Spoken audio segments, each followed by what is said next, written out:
क्या आप जानते हैं कि शेषनाग ने पृथ्वी को अपने फन पर क्यों धारण किया था? धार्मिक ग्रंथों में ऐसा वर्णन मिलता है कि धरती शेषनाग के फन पर टिकी हुई है।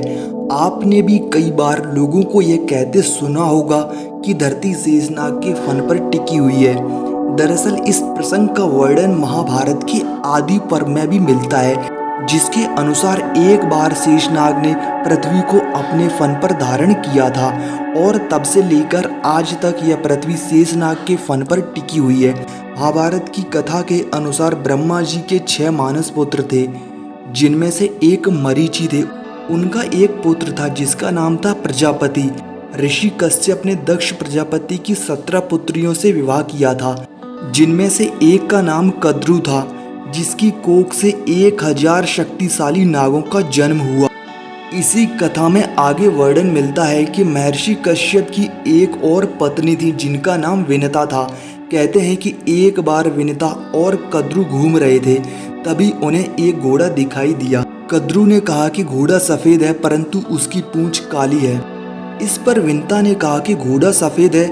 इस बात को लेकर दोनों में शर्त लगी कि जो हारा वह दूसरे की दासी बनेगी। इस घोड़े को देखने के लिए अगला दिन तय किया गया। घर आकर कद्रु ने शर्त हारने के डर से अपने सर्प पुत्रों को कहा कि वे उस घोड़े की पूंछ में जाकर चिपक जाएं ताकि वो काली दिखे। विनता के प्रति कद्रु और अपने भाइयों की कपट की भावना को देखने के बाद शेषनाग ने अपने परिवार को और अपने भाइयों को छोड़ दिया। फिर हिमालय और गंधमादन के पर्वत पर तपस्या करने के लिए चले गए।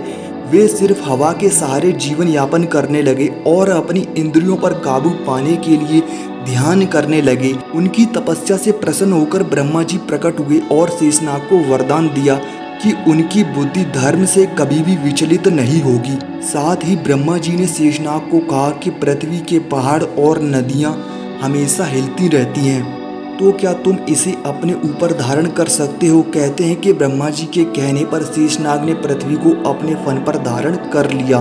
दर्शकों, आज की वीडियो में केवल इतना ही। यदि आपको ये वीडियो पसंद आई है तो वीडियो को लाइक और शेयर कीजिए। यदि चैनल पर पहली बार आए हैं तो चैनल को सब्सक्राइब करना ना भूलें।